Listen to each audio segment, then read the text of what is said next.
პირველ რიგში მეც მინდა მოგილოცო, რომ გათავისუფლებულ აქტივისტებს შორის არის შენი უფროსი შვილი დავით ქაშიაშვილი უმცროსი და მე სწორედ მის სასამართლო პროცესს დავესწარი. ის იყო პირველი სასამართლო პროცესი, რომელიც დილასვე ჩაინიშნა პრინციპში 17-ვე დაკავებული გადმოიყვანეს საქალაქო სასამართლოში და გააერთიანეს ამ აქტივისტების საქმეების დიდი ნაწილი და ერთმანეთის პარალელურად მიმდინარეობდა პროცესები. ამ პროცესების კვალდაკვალ თუ გავიხედავთ, გეტყვით, რომ ეს იყო ძალიან მძიმე სანახაობა, სადაც ადამიანები ყვებოდნენ რა ხდებოდა თვალჭრელიზის ქუჩაზე და პრინციპში ყვებოდნენ იმას, როგორი იყო ის 48 საათი, რომელიც მათ გაატარეს საგარეჯოს და მცხეთის იზოლატორებში.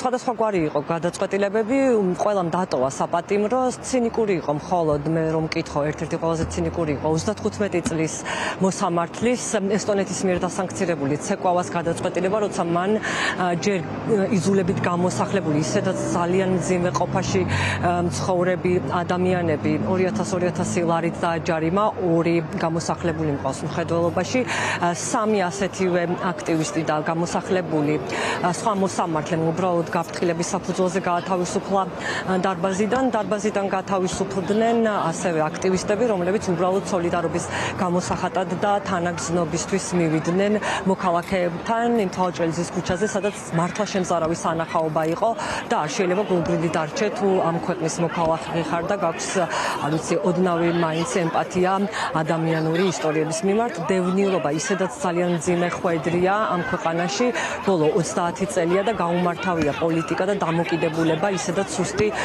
ადამიანების მიმართ. ჩვენ ვიცით, როგორ ამთავრებენ ხშირად დევნილები ცხოვრებას ძალიან ტრაგიკულად. ზამირ კვეკვესკირის ამბავიც კმარა, როგორ დაიწვა მან თავი, იმიტომ რომ ვერ მიაღწია ვერაფერს სახელმწიფოსთან, ასევე როგორ გადმოხტა საერთო საცხოვრებლიდან, თბილისის ზღვის საერთო საცხოვრებლიდან ერთ-ერთი დევნილი კიდევ მანამდე და ზოგადად ეს პრობლემა არის მუდმივი.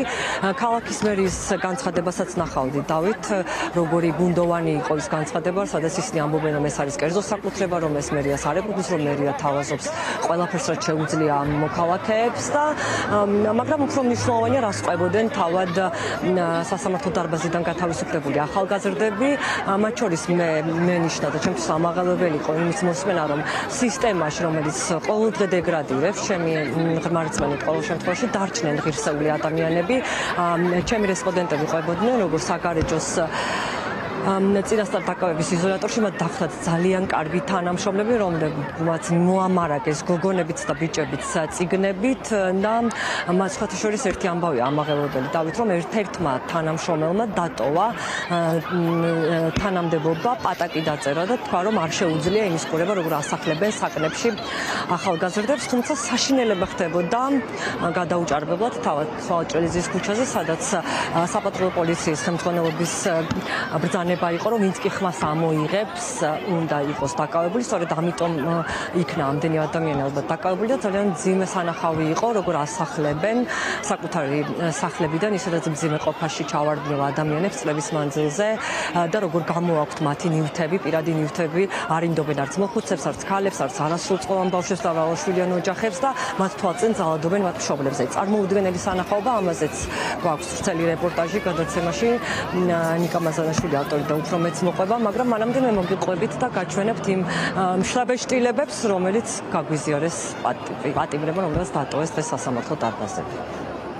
ჩვენ თავისუფლების აღკვეთა მოხდა სრულიად უკანონოდ. სამართალდაყრდნობას ფიზიკურად ვერ ჩაიდენდი, რადგან იქ მივედით სწორედ იმ სამართალდაყრდნობის გასაპროტესტებლად და ესე ვთქვათ, ერთგვარი სოლიდარობის გამოსახატად. მძიმე სანახაობა იყო, რადგან იქ იყვნენ მცირეწლოვანი ბავშვები, ატირებული ბავშვები, რომლებიც მისტიროდნენ იმ კერას, სადაც მათ საკმაოდ დიდი დრო ჰქონდათ გატარებული. ბავშვები იხსენებდნენ, რომ აი ჩემი მეგობრები დააპატიმრეს და როცა გულისხმობდი, როცა ვკითხე, რას გულისხმობდა მეგობრების დაპატიმრებაში, სათამაშოებზე მიგვითითეს.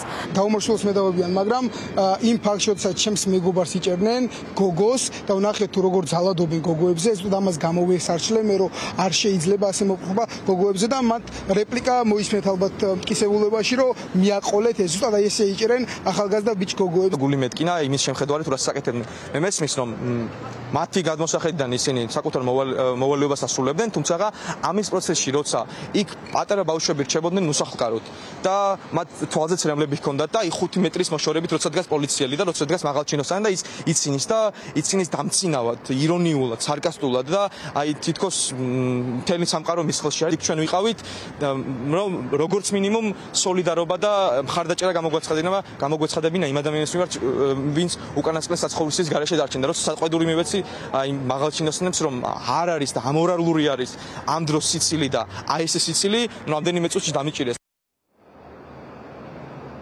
სასამართლო პროცესების ნაწილი გადაიდო მტკიცებულებების, არასაკმარისი მტკიცებულებების გამო და განახდება 5 და 6 აგვისტოს. მანამდე, როგორც გითხარით, ყველა გათავისუფლებულია და კიდევ ერთხელ ულოცავ დავით ქაშიაშვილს სახლში დაბრუნებას.